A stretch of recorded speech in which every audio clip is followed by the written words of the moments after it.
New this morning, Atlanta police say they are investigating a homicide that happened overnight less than a mile away on Lakewood Avenue. Our crew saw police overnight collecting evidence on that scene. We are still working to learn exactly what happened and get more information about this scene. We'll bring you those updates as soon as we get them and give them to you on 11 Alive. We got RICOs coming down all over the place. We saw the situation with YF and Lucci, the YSL crew. We saw how they went and got Little Dirt and his crew. And I mean, it's just so much stuff happening, right? So many, a lot of these rappers are under fire. The Diddy situation, they coming after everybody. And all the stuff that you was doing, you guys were doing, all these bodies that was dropping. Well, now they coming after Little Baby, right? Little Baby's on the chopping block because there's been bodies dropping in Houston, right? And the police want answers. So now they're coming for them, right? This thing is getting real crazy, right? So what you got now is you got the police behind the scenes. You know, they conversating, right? You had a one woman. She said, "Oh, I just noticed I didn't bring my SD card today for today's hearing on my way to Fulton Fulton County, right?" So you have investigators. Roberto is on the stand. We are listening to wiretap calls. Someone mentioned that Little Baby had tickets on people's head. Man, then somebody said the defense is questioning investigator Verito. A heated discussion about gang association and membership determination between attorney Addie Tevis and Verito. Judge Hughes had to intervene. Man, this thing. Listen, they not playing, man. They're not playing.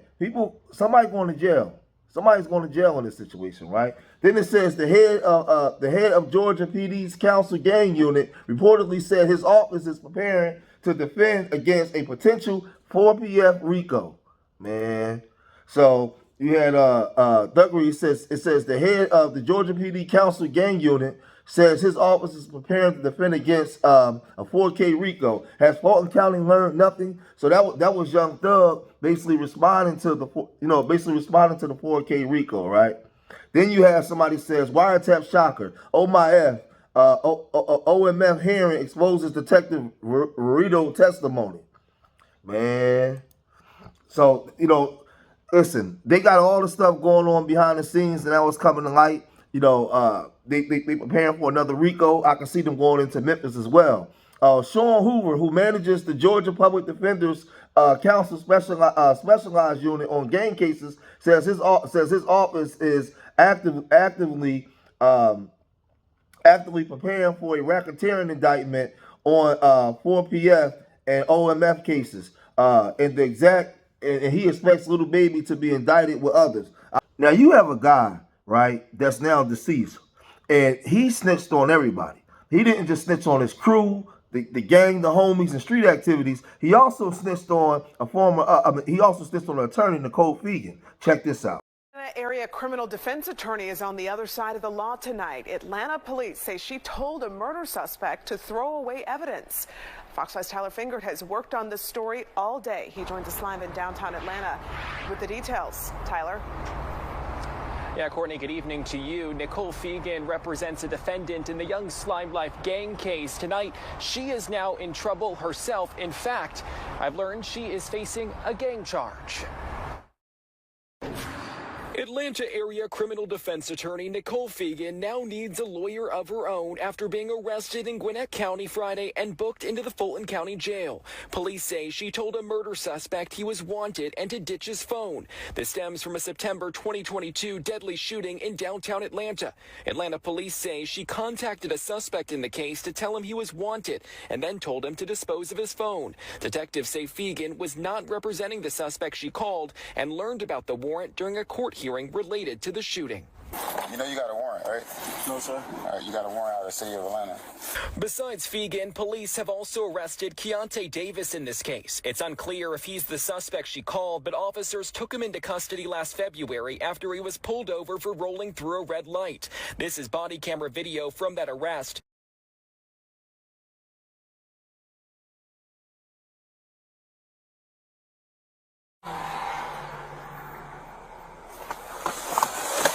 Number 1, checking on you on Marietta Boulevard. Good morning.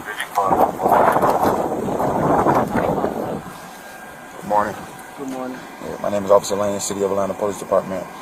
The reason I pulled you over is because right there at the light at Piedmont and Peachtree, is stop means stop. That means all wheels got to stop. You didn't stop. You just kept rolling on through and made the right turn. I was on the phone running my mouth. All right. So you got a driving license? No, sir. I'm going to get your first and last name. Keontae William Davis. You got a picture of it? I'm going through my phone looking for it. I live right there. I was coming from my mama's house. Something happened over there. Here you go. I was on the phone running my mouth. I'm sorry. Zoom into the picture so I can see the numbers. Yes, sir. Got to zoom. 05 I'm good. 89 70949. I just left from the gas station right there. I was on the airport running my mouth. All right. All right. I live right there at the site. All right. Okay.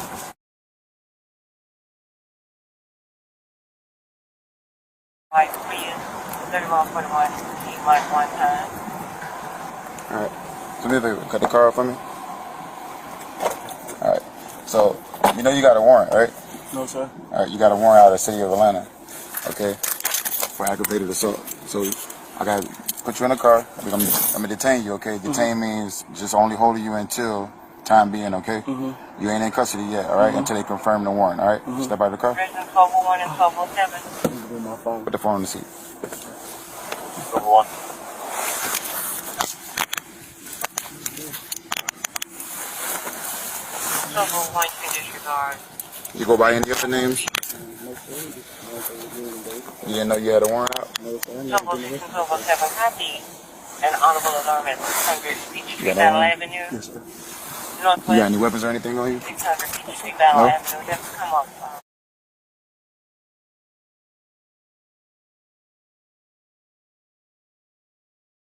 Davis is accused of taking part in the deadly shooting, which police say started as an argument. One person was killed and another was injured in that case. Davis faces at least 2 charges, including murder. I'm confident that you'll come back with a verdict that speaks the truth. For Fegan, the allegations are a fall from grace for a defense attorney who has been considered a rising star. In a 2019 Facebook post, she shared this article about her from Atlanta Attorney at Law magazine that calls her the new generation of criminal defense attorneys. Fegan faces 2 charges: participation in criminal street gang activity and solicitation to tamper with evidence. Fegan represents YSL defendant Tenquarius Mender. And Fegan has been booked, but at this point, we will not be getting her mugshot because of system issues related to that, related to the cyber attack that happened last month. So these guys are goofy. So the lawyer, Nicole Fegan, she was acquitted of all those charges and accusations, right? But these guys, they claim gang, right? Both sides. Bodies is dropping. They making music representing their gang, right? So you already showing that you're either in conspiracy or you're an affiliate, right? In your music, you bragging about putting guys down. You saying it's just music, art imitating life, right? But it's these things that you're talking about is actually happening outside in the streets. So all the police is doing is going to social media. They're listening to everything that you're talking about, right? So little baby is doing interviews, right? Talking about this stuff. But in his conversations, he's still affiliating himself with the gang. Why are you talking anyway? Check this out. My whole life for nothing. You know what I'm saying? Something I really ain't did. Like I really don't got no part of. And then you got people calling you every day and you got comments on the internet saying you're gonna get a RICO and I don't even think people know how serious that is. You went from 4PF to glass ceiling and obviously the Glass window. Glass window. Right. And of course 4 Pockets 4 had to come to an end. I mean, why you say of course? Because all the that be going on and And I had to start learning that other people actions I could be held accountable. Like I told y'all, these guys, they self-snitch. Right? They got their rags, you know, they walk around in gangs. They don't know that you got the police following you. They're watching you on the music, they're monitoring everything that you do. They got cameras everywhere. You got snitches in your crew and don't even know that you got snitches in your crew,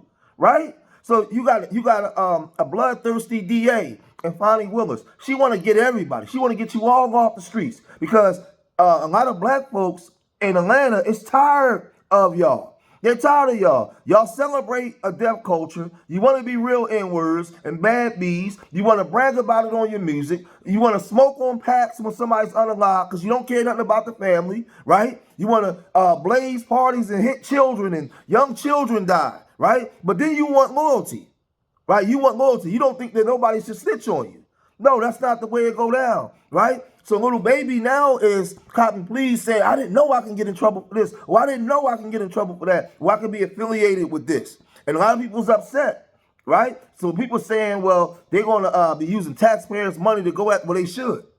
They should, because it's the taxpayers that's being held hostage by some of them is their own children.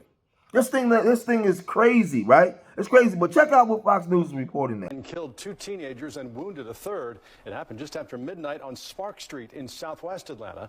Fox 5's Brittany Edney joins us now live from the scene. Brittany, what have you learned about those young boys?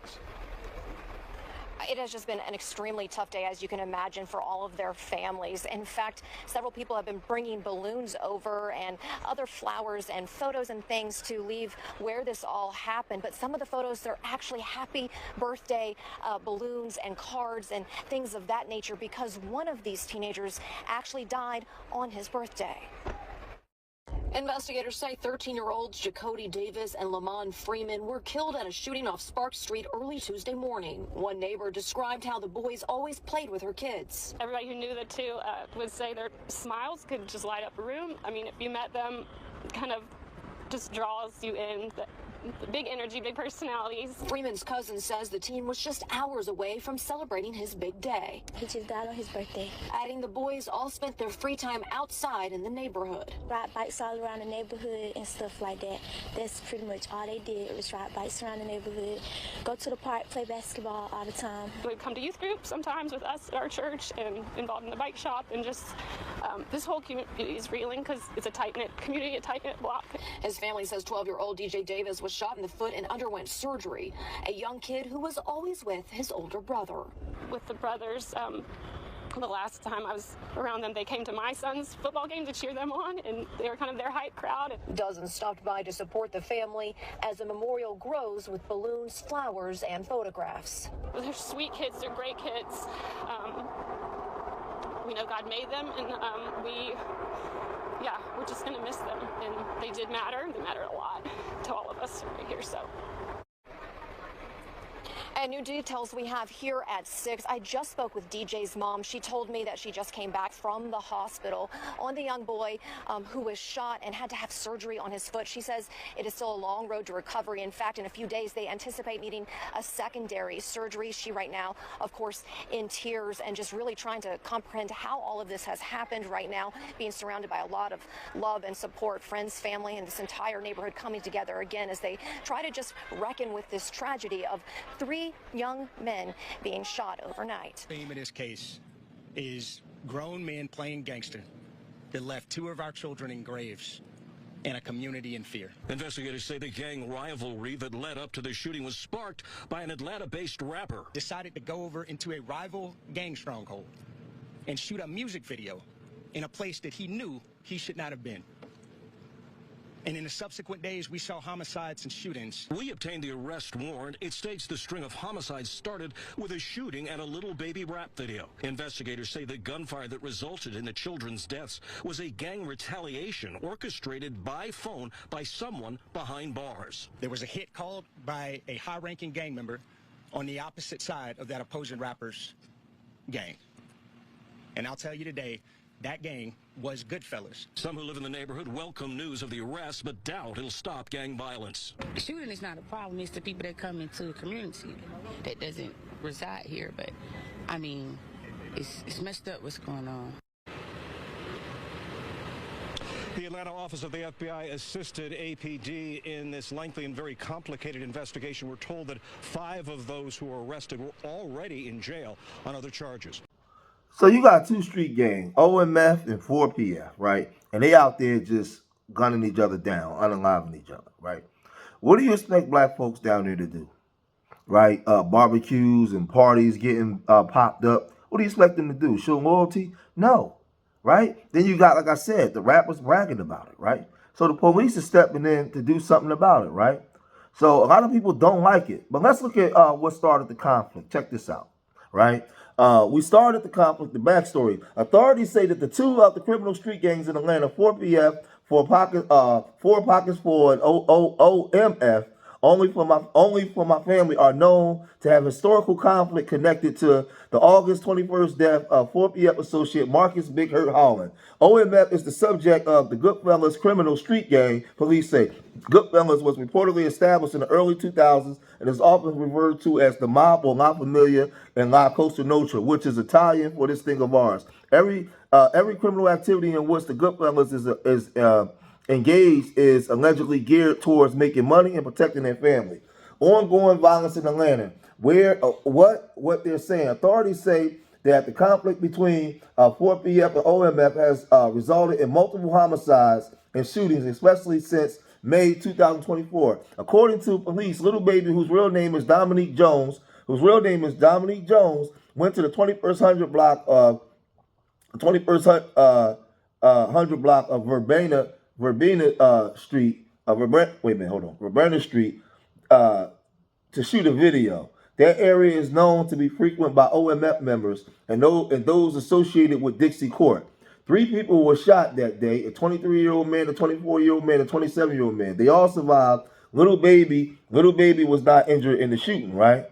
Man, this thing gets real crazy, right? So he wasn't injured in the shooting. So they got a whole timeline and everything, right? Gang conflict escalations, timeline. One of those attacks included the murder of OMF member Trevante Turner on June 29, 2024 at 9 Peyton Place, right? Man shot to death inside Southwest Atlanta apartment. Like, you got to do something about this, right? Following Turner's death, his cousin, gang leader Quante Midnight Sanders, currently incarcerated at Hancock State Prison, reportedly coordinated revenge against 4PF members through a series of phone calls and social media messages. Investigators uncovered intensive communication between Sanders and several OMF affiliates, including Ali Lee Caldwell, Trading Crawford, and Reginald Yano Thomas, discussing plans to retaliate against the person they believe those communications identified their target as John J.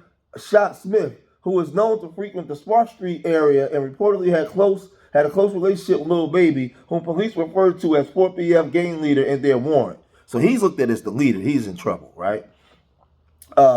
Investigating an arrest. Dig deeper.